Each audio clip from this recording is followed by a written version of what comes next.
and welcome to Tolkien Cowboys, a Rings of Power podcast. I put it in the description and in the tweet because I know this is irresponsible to do a show about J.R.R. Tolkien on the same channel that I built a big Cowboys following. I know it's irresponsible. Apologizing. Does anybody actually want to hear about the Dallas Cowboys right now anyway? I don't know, but if you do and you showed up for Cowboys talk, just know you're not going to get it unless you like super chat and donate to pay my mortgage, in which case I will 100% sidebar from talking about the Rings of Power show. I mean, we might do a little Cowboys talk, but you just should not count on it as the bread and butter of this program. It is called Tolkien Cowboys, but that's just because it was punny from Talking Cowboys. Basically, yeah. Shout out to Galadriel. She goes hard. I was about to start singing the theme song, but then I realized like the Rings of Power theme song is boring. So then I almost started doing Game of Thrones, but dun, dun, dun, dun, dun, dun, dun, dun, dun, dun.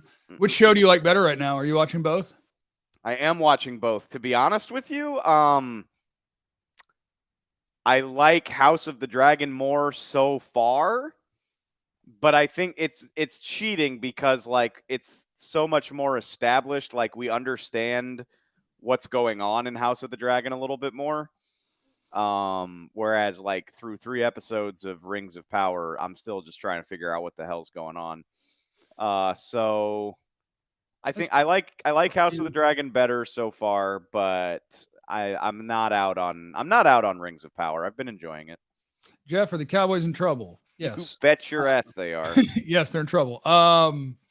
Yeah, I think I was before rewatching the last episode this morning, because when I watched it the other day, I was kind of half-assing and doing other things, and so I knew I didn't retain much. I would have gone House of the Dragon. I might like Rings of Power just a tiny bit better. I will say, I just don't want the show to always be in the dark. Turn on the damn lights. Rings of Power or House of the Dragon? House of the Dragon. Dude, it is very dark. It's very dark. So you've watched the most recent episode of House of the Dragon? Oh yeah, I watched the whole orgy. Yeah. Yeah, that was weird. That was a weird, just a lot of fucking, and a lot of it between family members. Well, they didn't make love. Are we sure about that? There might have been some penetration somewhere in that brothel. Yeah, I guess it was tough to read their body language on exactly what was happening. I feel like he wound her up to get her to go bang somebody. I don't know. Don't worry about that. As a new uncle, that scene was tough. Yeah. Still can only get Dave's YouTube content on Jeff's channel. Well, Dave's got other things going on. Our boy got hired to do Big Boy TV. He's a freaking TV star now. Yeah, when I launched my YouTube channel in June, I didn't know that I would be doing actual television 2 months later. So yeah, the goal for the YouTube channel is to make money through video, and then he got hired to make money through video, more money than he would dream of making on YouTube, at least for the first couple years. The paycheck is not bad. It's not. So Galadriel they got out of the water and they got into the Numenor. That was fun. And then hold on, where are all my notes? I have to take notes because you know all the things, and I don't know all the things. I feel unprepared. I didn't take any notes. No. The only notes I took is just making sure I knew people's names. The reveal of Numenor is the coolest thing that's happened in Rings of Power so far. Like that is their visuals kick ass. Yeah. But that and you know, I've read the Silmarillion twice now because I read it this summer, and that is like exactly what I imagined it to be. It kind of reminded me of it reminded me a little bit of Bravos from the original Game of Thrones series, which I think is sort of the point. That was awesome. That was so cool. When they rolled up in there, I was like, man, I wonder where that is. I want to go. And I was like, hey, you idiot. There's no chance that's real. They created that. But it looked badass. Shout out to the new Aragorn, right? My guy Hallbrand. That's the human guy. Have you read any of the theories about him? Okay, so here's my favorite part about this is you can read all the theories and know the Silmarillion. I roll blind into this shit and just talk about what I watched. And that's totally fine, because also the funny thing is the theories are worthless anyway, because again, like, anything that happened in the Silmarillion is they don't have the rights to it, so that's not going to happen anyway. And so most of this shit is made up. So like even dorks like me who have read all the books, like there's not a whole lot to go on. But I just think it's interesting. Like, so people thought the guy's name is Halbrand. Yep. People thought he was going to be like, he's going to get corrupted and turn into one of the Nazgul, which is fun. Because there's that whole thing about he's like, oh, my country doesn't have a king. It's like, oh, well, maybe you're the king, buddy.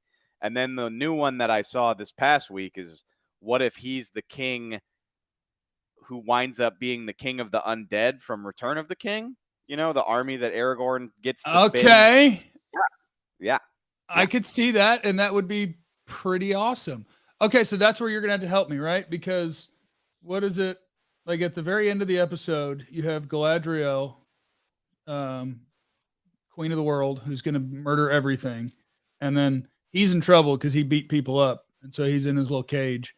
But shout out to the Halls of Law giving us the Sauron map and her finding his little sigil thing and being like, I know that you're the king of the Southlands.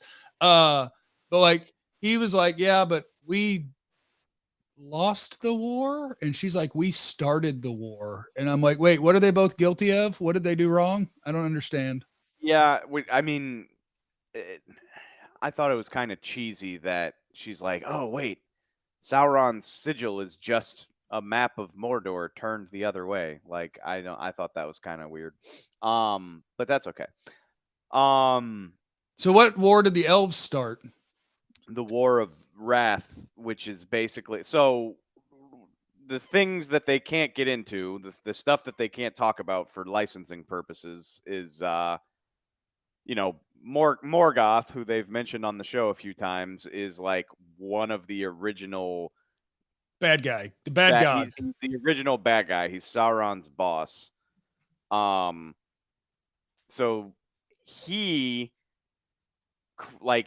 started shit back in remember where Galadriel was taking the boat in the first or second episode when she was going back to heaven? Yeah, so Morgoth started shit in heaven thousands of years ago, hundreds of years ago, and then fled to Middle-earth. And the elves were so pissed about it that they followed him to Middle-earth to reclaim the Silmarils, these jewels. Well, she didn't need to feel bad about starting a war. She was running down the bad man.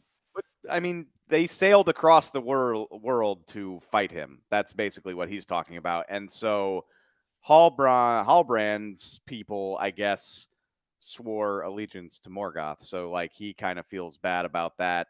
And so once upon a time, they were the kings of the Southland, and then once upon a time later on in that, they ended up on the wrong team, and now he's whatever. The interesting thing, and like this is where, look, I'm turning 34 in a couple of months. Like life's too short for me to be mad about all of the ways that a TV show doesn't follow the books. Like touch some grass, honestly, I don't care. But I do think it's interesting. They're just like, oh, we're from the Southlands and we swore allegiance to Morgoth. Like all of that happened on a different continent. Like Mordor was not even a part of that. So like they're sort of. Well, do we know that that's Mordor? Like the place that Sauron in this show is going to be based out of? Do we know that that becomes Mordor? We don't know that for sure, but it should be. And like when you talk about the Southlands, they're talking about the south of Middle-earth, which is where Mordor is. So it makes sense. So yeah, I mean, I think so. And also the it wouldn't matter anyway, because the continent where all of the shit with Morgoth happened, it's actually really cool. The war was so big and terrible that it destroyed that whole continent and it like sank. Like it's just gone because they did so much damage to it during the war. Yeah. So did we saw Sauron at the end, right? I don't think so. So that is a character That's named my guy, Aronder. I don't know how to say his name, but I know how to spell it. The Black Elf. He got almost out and then got in trouble and got dragged back to see whatever they said his name was. And we just got a blurry vision of a guy walking up. And I figured Sauron. I think that so the episode was titled Adar, and that's what the orcs kept saying. I think that is like a servant of Sauron. But so here's what I'm thinking. And again, like I'm not smart enough to come up with all this shit on my own. Most of the things that I think I read on Twitter after the show was over. I think I think they're gonna try to hide Sauron from us. That's why a lot of people think that the wizard man is actually Sauron, because if you think so, Sauron worked with the elves to make the rings of power, but he tricked them. Like the elves didn't know he had evil intentions. They didn't know who he was. But they know he's evil now. So in that theory, then the rings would already exist. No, they know that Sauron is evil. That's my point. He's going to come to them as something other than Sauron. So that's why people think they're like, oh, maybe this nice character is actually Sauron so that he can like deceive the elves and whatnot. So I don't think Adar is going to be Sauron. I think he is I think he's a servant of Sauron who is doing his bidding. And that's the interesting thing. So that's all happening in the Southland. So like what are the orcs digging for and looking for? I think they're either looking for the sword that kid has, or another idea that I thought is the staff that had the Sauron fake map thingy and it went yeah. I think they might be looking for that, or it would be cool if they were starting to build Barad-dûr. What are you saying? Sauron's tower, the tower with the eye on top of it. Towers go up. This is down. Well, you got to build foundations before you can build a tower. It's just an idea. Okay. It's just an idea. Hey, what happened to Bronwyn? Is she dead? I forgot. She was the hot chick that the Black Elf liked that was in the little town. Yeah, I don't think she's dead. I just don't think we checked in with her in this episode.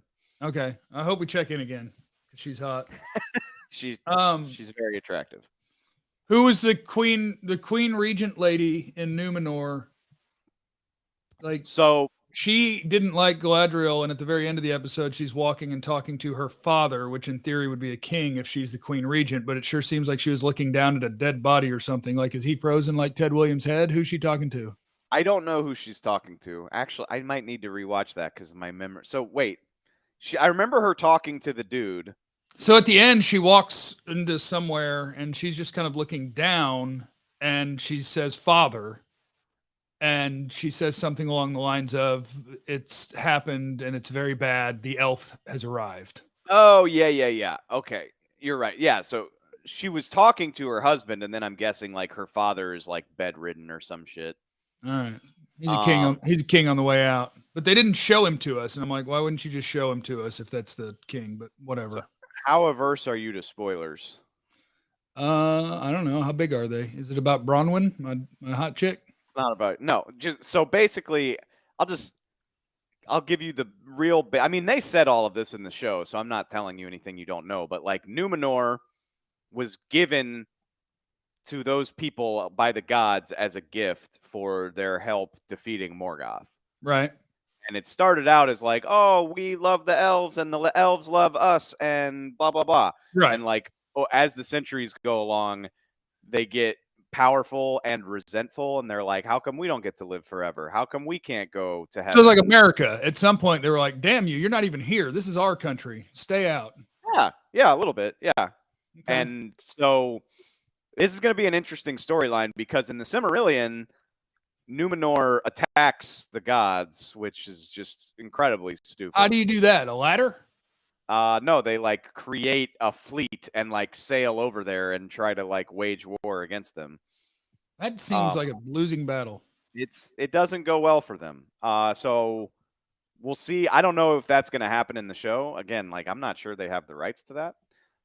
They might. I don't know. Ooh. Another random thing. This is like kind of stupid guy who didn't read the Silmarillion, just loves Lord of the Rings, asking his professor. My guy who I like, elf friend. Where's my elf friend guy? What's his name? Damn it! Come on, the boat guy who sailed them all over and became the guy who had to watch Galadriel, and it turns out that he's the friend of the elf. Elendil. Elendil. Well, okay, so Elendil is my dude, but his son's name is Isildur, and that name actually rang a bell with me in Lord of the Rings. I feel like he might be like, doesn't he cut off the hand of somebody wearing a ring? Isn't that him? Yes. So hell yes, that guy's gonna be a badass. They're compressing the timeline. Like in the book, this all takes place over the course of like thousands of years, but obviously that doesn't really work for a show that has like 8 episodes. So Elendil, like, yeah, these are important characters. Elendil is the guy. So if you go back and watch the prologue of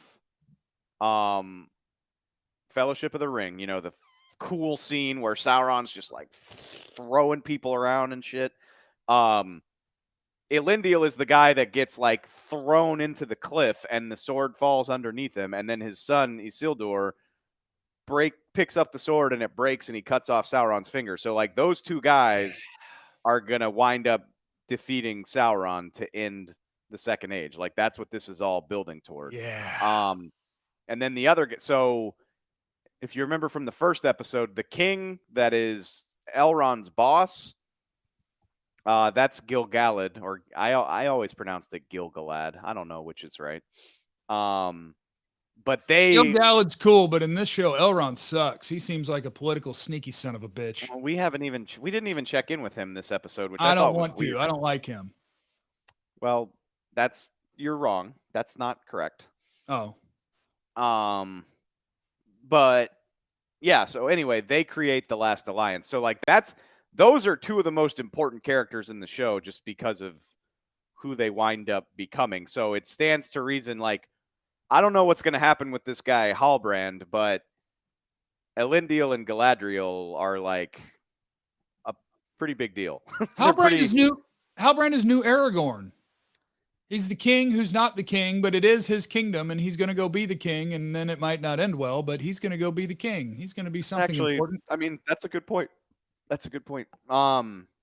just doesn't have an undead army to call on that I'm aware of. I don't think he does. Also, Isildur is also the man who founds the kingdom of Gondor. So, you know, your white tree that you love so much. I do. I have to get a new hoodie because the white tree has faded off the front of my hoodie. I'll get you a new one. Actually, get me one. I want one. All right. It's on Amazon. Oh, okay. But that's not where we should always be shopping. We don't need to give Sure. Everything doesn't need to be bought from Amazon, but I realize I do that. Like I pay $5 more for literally any object just to have it on my door the next day instead of leaving. That's how Amazon got to where it is. It's great, but it's also it can be very bad. It's going to be the only company in the world. Great point from Daryl. He's the old Aragorn, not the new Aragorn. Aragorn's not gonna be born for thousands of years. So yeah, except that's from David. What did Vance say? I did listen to a pod that stated the importance of the sailor guy. Should we stay? Oh, okay. So we did not stay quiet about that. No, because anybody who's read Lord of the Rings will know at least one of those names. Because I heard Isildur and I was like, yeah. I mean, I'm sorry. I guess I just sort of assume. No, that's fair. But that's common knowledge, I guess. Yeah, because I don't know anything in the original Lord of the Rings. Isildur. They say Isildur's name a billion times in the Lord of the Rings movies. Yeah, he gets to chop off a finger hand. He's a beast. Nothing else happened. So he's also arguably like he's the worst because he could have saved mankind a lot of trouble and anguish if he had just thrown the damn ring into the fire the first time. But and he didn't do it. No. What a dick. Nori is probably a badass because the actress's last name is Kavanaugh. Is it really? Yeah, so Nori, our Hobbit homegirl who likes the old guy, she's probably a badass just because of her actual name. I'm really intrigued by that storyline just because I want to know who the wizard is. Or maybe he's not a wizard. I want to know who the Meteor Man is. He's a wizard, dude. He was making trees fall over just by going, ah! But the Meteor Men beg to differ, judging by the hole in the satellite picture. The ice we skate is getting pretty thin. The water's getting warm, so you might as well swim. My world's on fire. How about yours? That's the way I like it, and I'll never get bored. Anyway. Hey, now. You're an all-star. Get your game on. No, I'm intrigued by that storyline, but I don't know, it's kind of cringe to me. It was very cringe in my opinion when Nori, the Hobbit girl, the Harfoot girl, was like, I know I'm just a small hobbit in this great big world, but he's special. I was like, this is so cheesy. I don't want to watch this. But he is special. He is a meteor that fell from the sky and then walked away from it.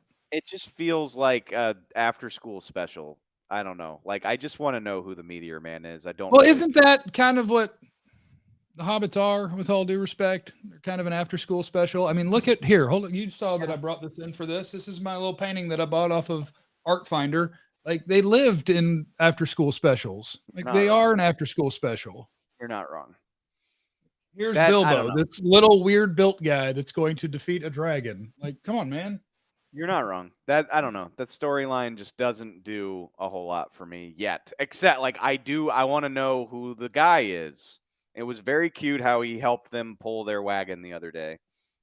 Yeah, poor dad and his ankle. He shouldn't have done that. Which also, like, I mean, I get it. Like, if you migrate hundreds of miles, like, bad things might happen. Obviously, you know, that's like the Oregon Trail. Like, not everybody that took the Oregon Trail made it to Oregon, but like, it's kind of wild how they're just like, well, if you fall behind, you stay behind. Like, we're not going to help you. You know, it's one thing for the happy-go-lucky people, they sure do suck. It's one thing if you get stuck in a snowstorm or something, but they're just like, you're at the back of the caravan, and if you can't keep up, we're not stopping for you. Like, okay. Nobody leaves the path. Nobody. In the second part, nobody left behind? Yes, or something like that. Yeah. And then they're like, you're going to get left behind. What a bunch of jerks. Oh, that's it was pretty. I thought it was pretty rude. So I'm glad the Meteor Man showed up to help. When's Smaug going to show up? How long do dragons live? Will we get a dragon? I mean, there definitely are dragons in this part of the history of Middle-earth, but I don't know if the show's going to have one. I mean, Lord knows they've got the effects budget for it. Yeah, just do one that's a blatant rip off of the House of the Dragon. Make it the exact same. I think all of the big dragons, though, are dead by this point. Like, Glaurung is long dead, as is Encalagong the Black. Those are really the two big ones. Yeah, I know. Whoops, I don't know what you're saying. Just being an irredeemable dork. It helps that I just read the Silmarillion. Oh yeah, that would probably help. I tried to read the Silmarillion, and the beginning of it was reading like I don't want to say that. That's offensive. Like it was kind of reading like the Bible, and it was just like. I mean, it doesn't get better. The whole thing reads like the Bible. It's a very dry read.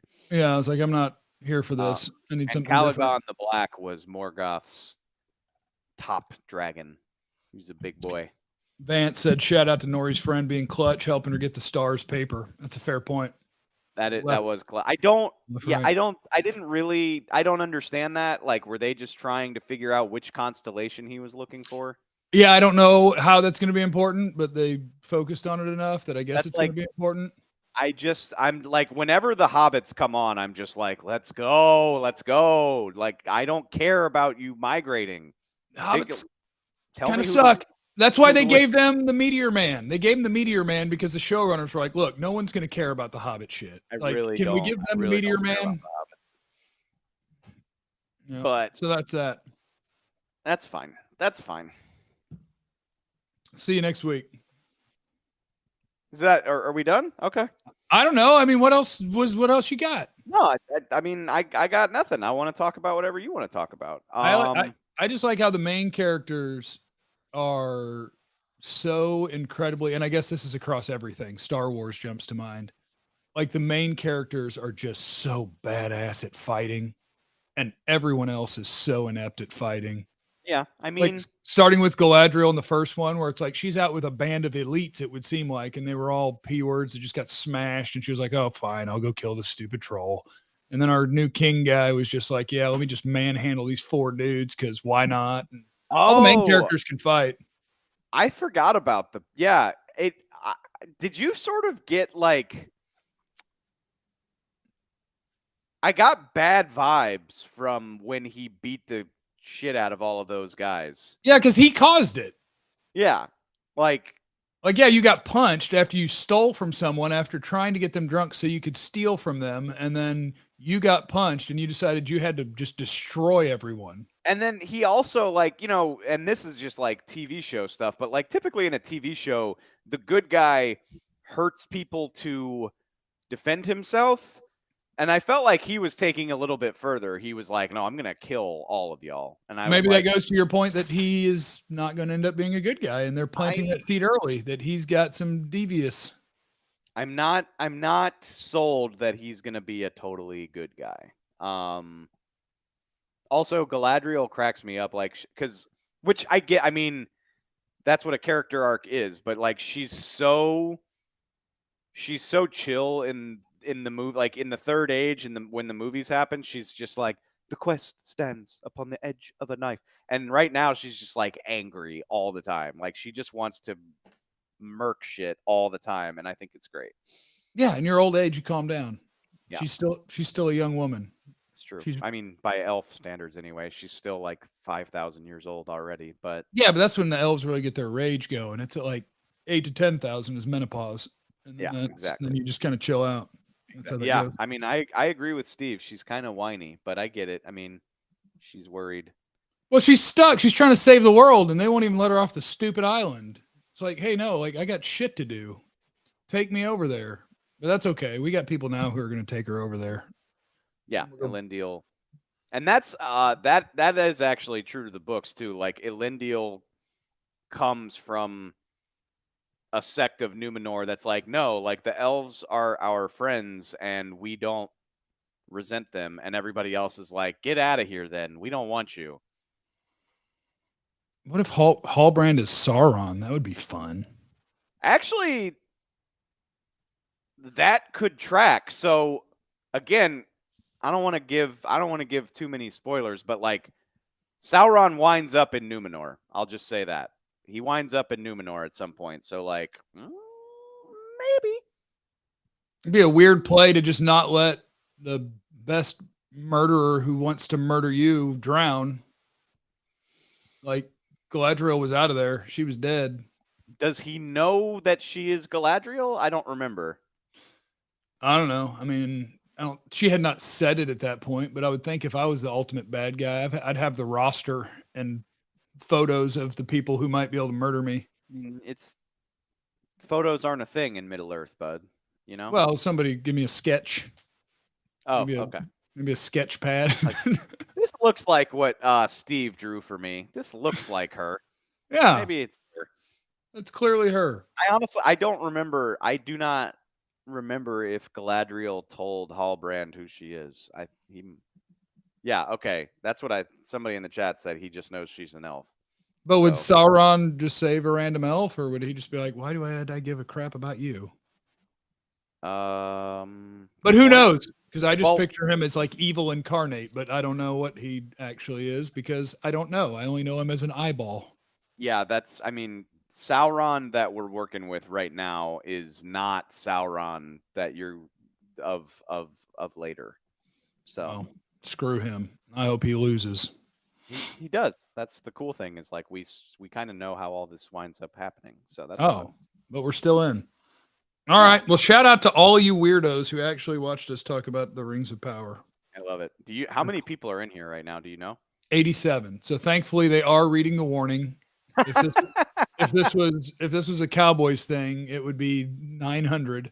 So I'm glad they're reading the warning, and we're not going to be pissing people off. That bums me out. I feel like, wouldn't you rather talk about a good TV show than a bad football team? I don't know. Yeah, maybe, probably. I don't know. But I mean, at some point today, I'm going to go talk about that bad football team and make money and have more people in here. What do you think is going to happen on Sunday? Beat the Bengals by 40. Oh, Okay. I mean, I won't. Yeah, be I mean, surprised. Cooper Rush. Here's what happens, Dave. This is what happened when he played the Vikings. You show up, and the other team's like, backup quarterback, he sucks. Load the box, baby. And your running backs run for 3 yards a carry, and then he throws to Coop and Lamb for 240 yards and goes out there and gets a dub. Bengals are going to be like, we're going to stop the run. And Cooper's going to be like, holy shit, they're going to make it easy for me. I mean, Cooper had 27-13 Bengals. That is the exact score I picked for Fox Sports. Oh, yeah, that's the score I picked today on a Bengals show. But I think it'll be close in the second half. But yeah, over the course of 4 quarters, though, I don't know. I don't feel good about it. All right, Dave, have fun today. I'm going to have to figure out how to fill the next 8 hours. Go to a movie. Are there any good movies out? I don't know. I'll check. There's a deli down the street from my house that I've been too busy to go check out, but I'm going to go check it out. I can't wait. What's your schedule every day? If I fly out there this upcoming week, can I hang out for a couple days? When you say this upcoming week, you mean like just I'm going out of town on next Friday, not tomorrow, but the next Friday. Yeah, before that, because I've still got another week. It turns out I have another week before stuff. So, I actually I have a guest room, so you're more than welcome. And like I'm busy. I basically work. I'm busy from 11 to 3 my time, basically. So like that's not very long time. No, it's and my evenings are wide open. So and Soaks is out there, right? She is. I watched LSU lose to Florida State with Soaks. Yeah, I wasn't totally sure, but I was pretty sure I saw that was her on a FaceTime, and I saw you. You were probably drunk. Oh, I forgot y'all FaceTime me. Yeah, she's out here. Okay. And my people are still watching this, and we're just talking about life. My car's getting delivered on Saturday, so I'll actually have a way to get around. Okay. Shit. I could have saved myself a shitload of money. I should have just asked you to drive my car to LA. Wouldn't that take like 2-3 days? That's a 21-hour drive. You wouldn't have wanted to do that. Oh, I'd have done it in 2 days. I like audiobooks. I can drive while listening to an audiobook. It's too late given that my car is already on the truck, but all right. Well, considering that we're now talking about things that have nothing to do with anything that anyone else needs to hear, I'm going to hit the end button. Okay.